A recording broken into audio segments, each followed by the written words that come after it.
It's with the people.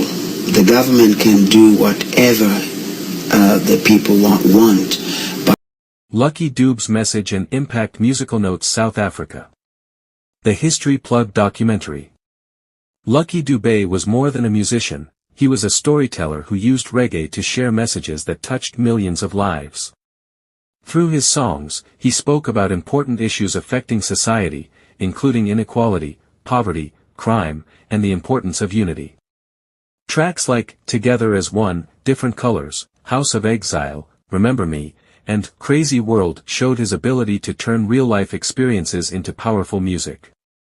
Lucky believed that music could bring people together.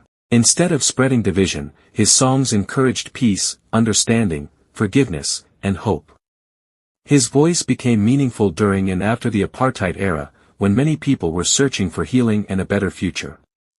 He once described himself as a messenger, someone who simply shared the stories and experiences he saw around him.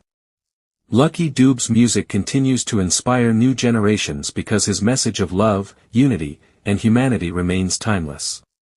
The History Plug, preserving the voices that changed history.